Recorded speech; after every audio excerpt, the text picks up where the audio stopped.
Bien, amigas, amigos, son las 8:14 de la mañana. Seguimos con más de Al Día con Sergio, conversando ahora con el colega Eugenio Martínez, quien, como ustedes saben, pues conoce mucho el tema electoral. ¿Y por qué el tema electoral? Uno dice, bueno, pero si no estamos hablando de elecciones, bueno, es que ese es uno de los temas álgidos de lo que han sido estas conversaciones, negociaciones en Barbados en estos momentos y que pudieran continuar como pues ya lo hemos comentado en el día de hoy. Eugenio, gracias por permitirme conversar contigo y sobre todo saber si realmente es factible que se hagan unas elecciones y de llegar a hacerse con un nuevo CNE, que es como lo espera la población venezolana, en cuánto tiempo se pudieran dar. Buenos días. Buenos días, Sergio, un gusto escucharte. El problema con el escenario electoral es que cumplir con las exigencias técnicas y políticas que se han venido haciendo en los últimos años implicaría dedicar mucho tiempo a la organización de ese proceso electoral, un tiempo que la mayoría de los venezolanos no tienen a causa de la crisis. Así que en líneas generales siempre hay que partir de la premisa que mientras menos tiempo se dedique a organizar la elección, menos condiciones va a tener esa elección, especialmente con el tema del voto en el extranjero. En este momento se pudiese decir que se hace una elección en 2 o 3 meses. El problema de hacer una elección en 2 o 3 meses es que probablemente, si ese es el lapso, la gente que está fuera de Venezuela no va a poder votar en ese proceso electoral. Y estamos hablando de al menos 3.2 millones de personas que dejarían de estar habilitadas para ejercer su derecho de votación. Ahora bien, en líneas generales, todas las condiciones técnicas y políticas que necesita la elección pasan por un nuevo Consejo Nacional Electoral, por la nueva composición del CNE, pero la composición del CNE no es lo único que se necesita, porque nada haces colocando 8 nuevos rectores si esos 8 nuevos rectores están supeditados a lo que diga el Tribunal Supremo de Justicia.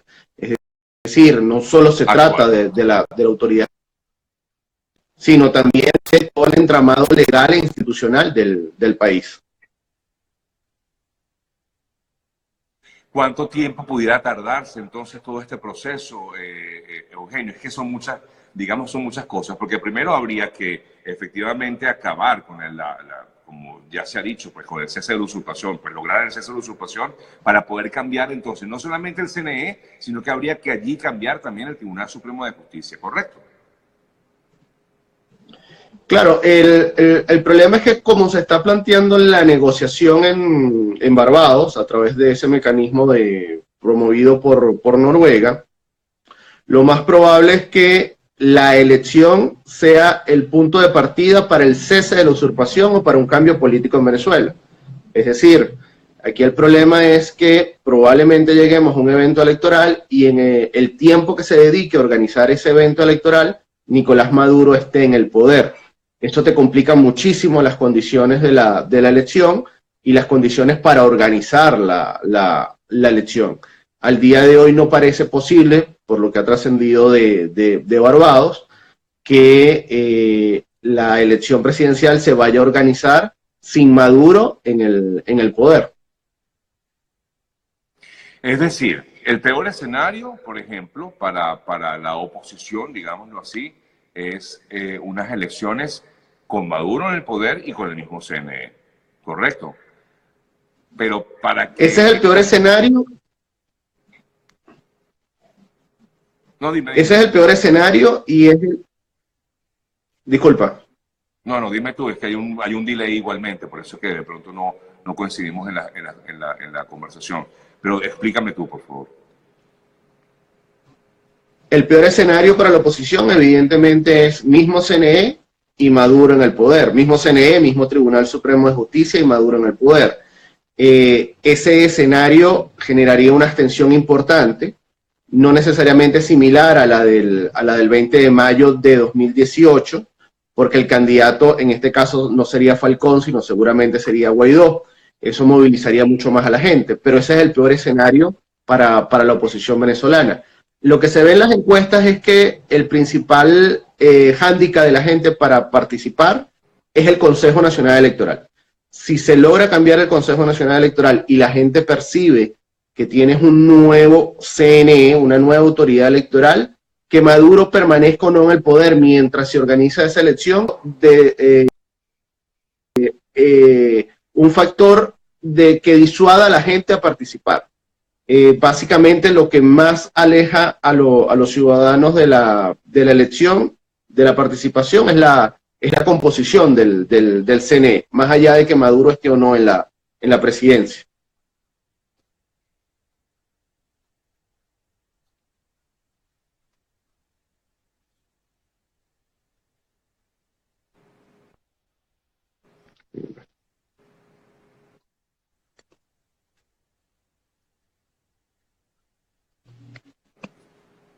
Mira, Eugenio, discúlpame, vamos a hacerlo telefónico. Se cayó la señal, fíjate. Disculpen, pero efectivamente pues tuvimos problemas con la señal, como ustedes se dieron cuenta.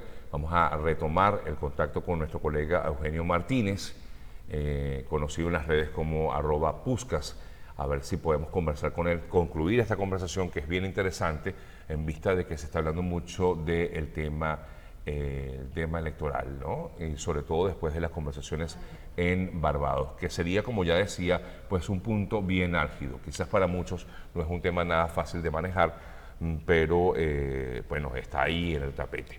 Discúlpame, Eugenio, pero gracias por permitirme seguir conversando, aunque sea vía telefónica. ¿Me escuchas? Te escucho, Sergio. Ok, sí, señor. Creo que mejor por aquí, creo que es mucho más sencillo. Las comunicaciones en Venezuela, lamentablemente, pues es casi imposible. Entonces, retomando un poco, Eugenio, el peor escenario para la oposición es, como ya decíamos, con el mismo CNE y con Maduro en el poder.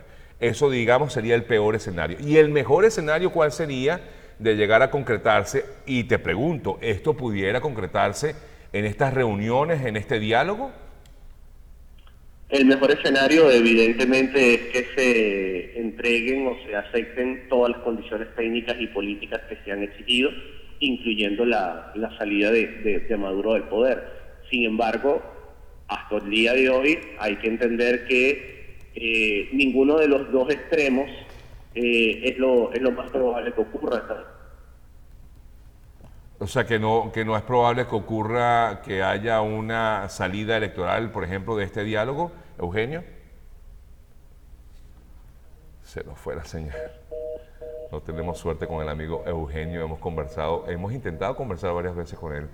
Hay problemas con la señal allí de nuestro colega Eugenio Martínez. Déjame reintentarlo yo, a ver si podemos... Valerie, ¿quién me está ayudando? Bueno, me está ayudando, no está haciendo el trabajo que él toca. Ok, me está dando otro teléfono. Ajá, Eugenio, ya va, discúlpame aquí. Voy de nuevo contigo, no sé, tengo problemas aquí con la señal. A ver, Eugenio, vamos a volver con el tema.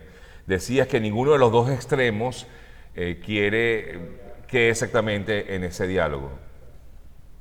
Sí, ninguno de los dos extremos es lo más probable que salga del proceso de negociación, sino que salga un punto en donde se renueve parcialmente el Consejo Nacional Electoral y se entreguen algunas, o se admitan algunas de las concesiones, algunas de las exigencias técnicas y políticas que se han venido realizando para la celebración de una elección y para que la comunidad internacional reconozca esa elección, especialmente con el punto de observación internacional calificada. Aquí el problema siempre va a ser el tiempo que se acuerde para hacer esa elección, porque a menor tiempo de organización, las condiciones siempre van a ser más precarias, incluyendo el tema del voto de los venezolanos en el extranjero. Mientras más rápido se haga la elección, menos probabilidad va a haber que los venezolanos que están fuera del país puedan participar en ese proceso. Ahora, Eugenio, ¿es la elección la salida a la crisis?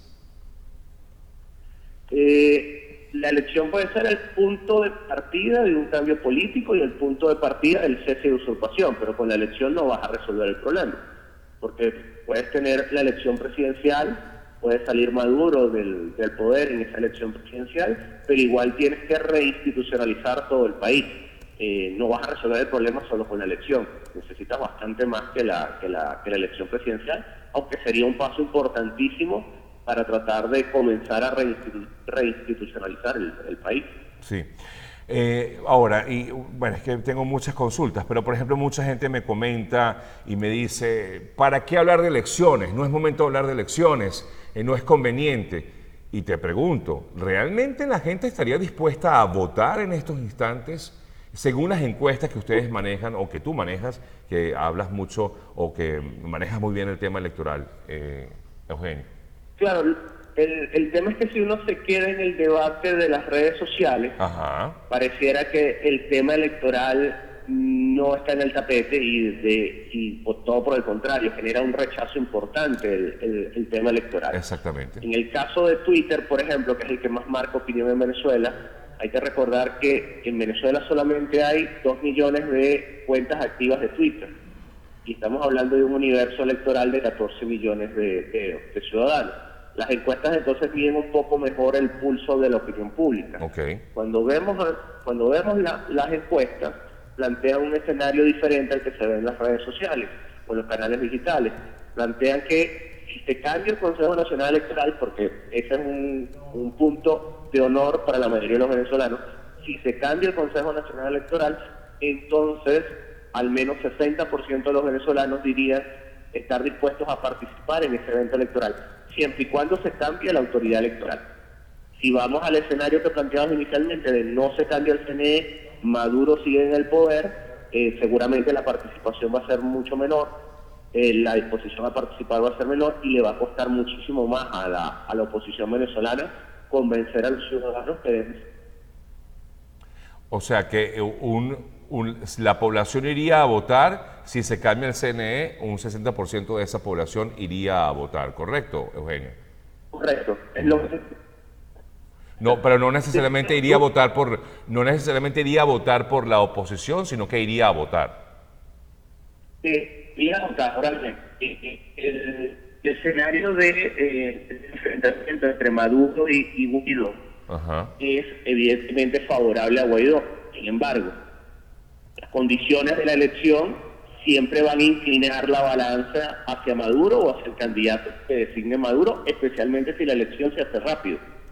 Entonces, Guaidó, como candidato, necesita un colchón suficiente de votos, quiero decir, suficientemente amplio, un gap lo suficientemente amplio, para que en caso que las condiciones sean idóneas, aún así ponerse en esa excepción. ¿Eso es posible? Sí. ¿Eso es posible sin el voto de los venezolanos en el extranjero? Sí. Pero sin el voto de los venezolanos en el extranjero es mucho más complicado ganar la elección que si la mayoría de los... Claro, porque estamos hablando de que en el extranjero pues habría por lo menos, como ya hablábamos hace rato, por ejemplo, con David Smolansky, cerca de 4 millones de personas, de los cuales por lo menos hay 3 millones de electores. De esos 3 millones de electores, pues estaríamos hablando de un porcentaje bien alto de electores a favor de la oposición. Yo diría que un 70, 80%, Eugenio. Lo que tiene estimado es potencial de electores, el 80% sean dos oposición o contra Maduro, se quiere ver. Evidentemente, ese es un punto de honor. Se logra la posibilidad de que la oposición gane la elección, independientemente de las condiciones a lo interno del país. Ahora, hay que... Bueno. Es probable que la mayoría de los venezolanos que están fuera del país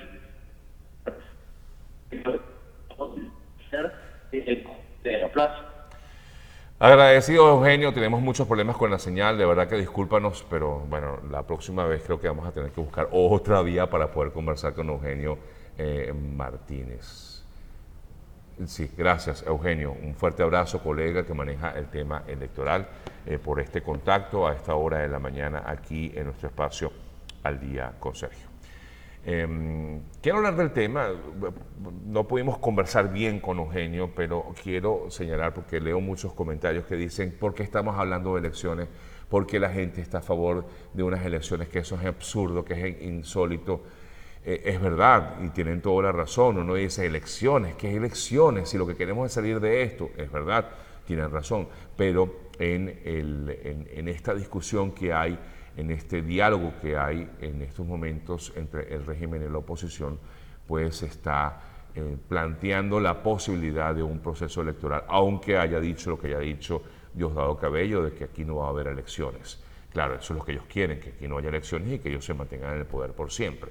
Es la solución pacífica que busca el gobierno de Noruega, que el interés es que termine esta situación que vive Venezuela de una forma pacífica. Ese es el punto. Y repito lo que nos decía nuestro colega especialista en materia electoral. Eugenio dice: lo que dice Twitter o lo que dicen las redes sociales efectivamente es verdad. Nos expresamos y hablamos y decimos, pero no todo el mundo, es decir, está en las redes sociales. La mayoría de la población en Venezuela, estoy hablando de Venezuela, no tiene redes sociales o no entra en las redes sociales para opinar, y se muestran encuestas realizadas en los últimos meses y en las últimas semanas, sobre todo en Venezuela, y esas encuestas dicen que sí, que la gente quiere ir a votar a pesar de todo. Es increíble. Yo, por ejemplo, a mí me cuesta mucho creerlo, pero si esas encuestas están allí para eso, para mostrarnos esa información, wow. Yo de verdad no estoy, insisto, muy de acuerdo, porque creo que esto no sale así, por así, y con unas elecciones menos, y menos en las condiciones, porque quizás Eugenio no concluyó por el tema de la comunicación, pero sé que esto tardaría por lo menos un nuevo CNE, con nuevas condiciones, por lo mínimo año y medio. Y mientras tanto, ¿quién está en el poder? Un año y medio por lo menos para poder cambiar todo el proceso de un nuevo CNE, un nuevo Tribunal Supremo de Justicia. Para eso incluso se necesitaría que el régimen se volvería a sentar en la Asamblea Nacional. Bueno, es todo un enredado, una trama bien enredada allí en lo que pudiera ser este cambio como tal, de esa manera pacífica como la plantea el gobierno de Noruega. Ya veremos cómo concluyen estas conversaciones, si es que llegan a concluir, pero todo pasa definitivamente por el cese de la usurpación. Son las 8:32 de la mañana, vamos a hacer una pausa, en breve seguimos con más de Al Día con Sergio. Ya venimos.